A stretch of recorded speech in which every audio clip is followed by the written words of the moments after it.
Hello दोस्तों, welcome to my YouTube channel Manas tutorial. जैसा कि हमने पिछले वीडियो में देखा था, जीपीसीआर के बारे में डिटेल में देखा था कि उसका स्ट्रक्चर कैसा है, उसके बारे में जी प्रोटीन के बारे में देखा था, देन वो कैसे ऑन एंड ऑफ होता है उसके बारे में देखा था, एंड लास्ट में हमने what is primary messenger and secondary messenger देखा था। और हमने देखा था कि there are some pathways which are related to GPCR. Principal pathway होते हैं जिनमें जीपीसीआर यूज होता है। सो उसमें हमने दो पाथवे देखा था। नंबर वन, जिसमें एक में साइक्लिक एमपी इन्वॉल्व हो रहा था एंड अनदर वन में फॉस्फेटिल इनोसिटॉल इन्वॉल्व हो रहा था। सो वही दोनों पाथवे हम लोग इस वीडियो में देखने वाले हैं। सो पहले स्टार्ट करते हैं हम लोग the GPCR signalling pathway which involve cyclic AMP as a secondary messenger. तो हमने देखा था कि cyclic AMP, cyclic GMP, phosphatidyl inositol, IP3, DAG, ये सब एग्जाम्पल ऑफ सेकेंडरी मैसेंजर है। सो उसी में से एक एग्जाम्पल है साइक्लिक एएमपी, जो कि हाइड्रोफिलिक इन नेचर होता है। ये कैसा होता है?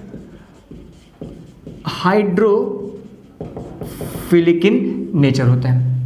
अब ये कैसे कैस्केड ऑफ रिएक्शंस को एक्टिवेट करता है और कैसे सेलुलर रिस्पॉन्स लाता है, ये हम लोग इस पाथवे में देखने वाले हैं। सो लेट्स स्टार्ट करते हैं पहले यहाँ से। So this is the structure of ji protein. इससे हम लोग फैमिलियर हैं कि ये जी प्रोटीन है, ट्रांसमेम्ब्रेन एक्स्ट्रासेलुलर डोमेन है या फिर लिगेंड बाइंडिंग डोमेन है, ये है ट्रांसमेम्ब्रेन डोमेन है एंड साइटोसोलिक डोमेन है। जैसे ही कोई भी लिगेंड आके बाइंड करेगा, यहाँ पे क्या होगा, जी अल्फा जो जीडीपी था वहाँ पे जीडीपी आएगा एंड जी अल्फा क्या होता है, अलग होता है। ये सारी चीज़ें हमने पिछले वीडियो में देखा है, डिटेल में आप उसको एक बार रेफर कर सकते हैं, जिस वीडियो की लिंक आई बटन में या फिर डिस्क्रिप्शन बॉक्स दोनों जगह पर दी गई, तो वहाँ से आप उसको रेफर कर सकते हैं। सो यहाँ पे जी अल्फा में क्या होगा, जीडीपी आएगा। जैसे ही जीडीपी आता है, ये क्या होता है, तुरंत इफेक्टर एंजाइम्स या इफेक्टर मॉलिक्यूल्स क्या होते हैं, प्रोड्यूस होते हैं। और ये इफेक्टर मॉलिक्यूल्स यहाँ पर है एडिनाइलेज, साइक्लेज, जो कि इस सेकेंडरी मैसेंजर साइक्लिक एएमपी को क्या करता है, प्रोड्यूस करता है। अब कैसे आगे की रिएक्शंस होते हैं वो इंपॉर्टेंट था। ये सारी चीजें तो हमने पिछले वीडियो में कवर किया था। अब यहां पर क्या हो गया है कि इफेक्टर मॉलिक्यूल एडिनाइलेज, साइक्लेज, इस एंजाइम ने बहुत सारे जैसे ऐसे मतलब सिग्नलिंग मिला, उसने सेकेंडरी मैसेंजर साइक्लिक एएमपी को प्रोड्यूस किया है।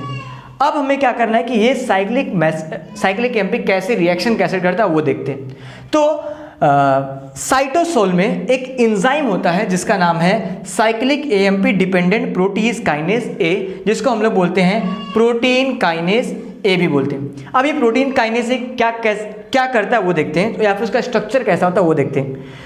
सो प्रोटीन काइनेज ए जो है वो होता है tetrameric in nature, means 4 units होते हैं।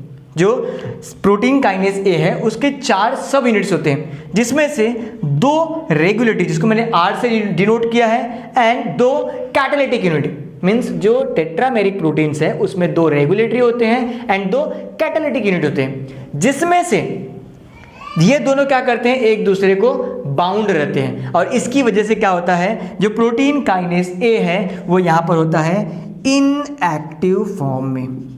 मीन्स यहाँ पर जो प्रोटीन काइनेज ए है जो टेट्रामेर फॉर्म में है वो क्या है, इनएक्टिव फॉर्म में है। अब इसका नाम क्या है, cyclic AMP dependent protein kinase A. Means जो इसकी एक्टिविटी होती है वो किस पे डिपेंडेंट होती है, साइक्लिक एएमपी पे। तो अब क्या हो रहा है, concentration of cyclic AMP increase हो रहा है। तो जैसे जैसे साइक्लिक एएमपी का कॉन्सेंट्रेशन इंक्रीज होता है, ये साइक्लिक एएमपी इसके जाके रेगुलेटरी साइट पे जाके क्या होता है, वो बाइंड होता है। तो 2 यूनिट था, regulatory unit and catalytic unit, ये दोनों बाउंड थे इसलिए वो इनएक्टिव था।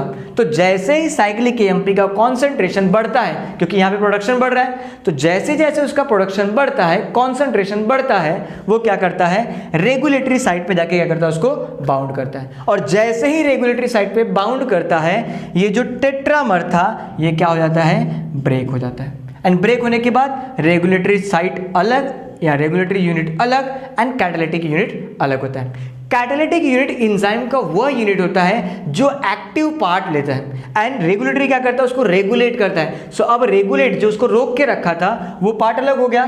सो नाउ द एंजाइम जो प्रोटीन काइनेज ए है, ये जो फॉर्म है वो क्या हो जाएगा, एक्टिव फॉर्म हो जाएगा। अब क्या करेगा, ये अपना रिएक्शन परफॉर्म करेगा। अब कैटालिटिक यूनिट क्या हो गया, हुआ एक्टिव हो गया है, तो वो क्या करता है, वो इंटर करता है इनटू द न्यूक्लियस। तो कैटालिटिक जो यूनिट है वो इंटर करता है into the nucleus, and nucleus में एक प्रोटीन होता है जिसका नाम है CREB। CREB मीन्स क्या होता है? Cyclic AMP response element binding protein, जो कि इनएक्टिव फॉर्म में होता है, और इस इनएक्टिव फॉर्म को एक्टिवेट करता है, कौन करता है? ये catalytic unit of protein kinase A। जिससे क्या होता है, जो ये CREB है वो हो जाता है एक्टिव, और इसके एक्टिव होने से न्यूक्लियस के अंदर क्या होता है? डिफरेंट रिएक्शंस होते हैं, एंड जो रिस्पॉन्स है वो क्या होता है? जनरेट होता है। सो इस तरह से ये पूरा पाथवेज काम करता है। एक बार हम रिवाइज करते हैं फिर से, तो यहाँ देखते हैं सबसे पहले क्या हुआ। नंबर 1, लिगैंड आके क्या करता है? बाइंड करता है। लिगैंड ने बाइंड किया, लिगैंड बाइंडिंग के बाद क्या होता है? रिसेप्टर में बाइंड कर लिया। Then G protein effector molecules, जो जी प्रोटीन इफेक्टर इंजाइम्स है, वो इफेक्टर यहाँ पे एडिनाइलेज साइक्लेज है, वो क्या करते हैं? Production of secondary messenger. Secondary messenger produce हो गए। अब सेकेंडरी मैसेंजर प्रोड्यूस होने के बाद क्या होता है? ये सर्टेन कैस्केड ऑफ रिएक्शंस होते हैं। जैसे देखो, नंबर 1 रिएक्शन ये हुआ, इसके बाद ये हुआ, इसके बाद अलग। सो ऐसे सर्टेन इवेंट्स होते हैं जो एक के बाद एक होते हैं, तो उनको बोलते हैं लोग कैस्केड रिएक्शन। मीन्स एक के बाद एक, एक के बाद एक, पहला रिएक्शन होगा देन दूसरा होगा। सो ऐसे कैस्केड्स ऑफ रिएक्शंस होते हैं, and then final intracellular response क्या होता है? जनरेट होता है। तो ये था GPCR सिग्नलिंग पाथवे, जिसमें सेकेंडरी मॉलिक्यूल, जो सेकेंडरी मैसेंजर था, वो था साइक्लिक AMP।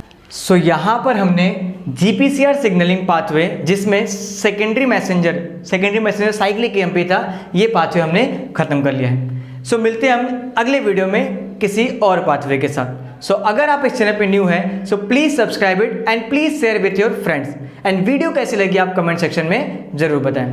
Thank you.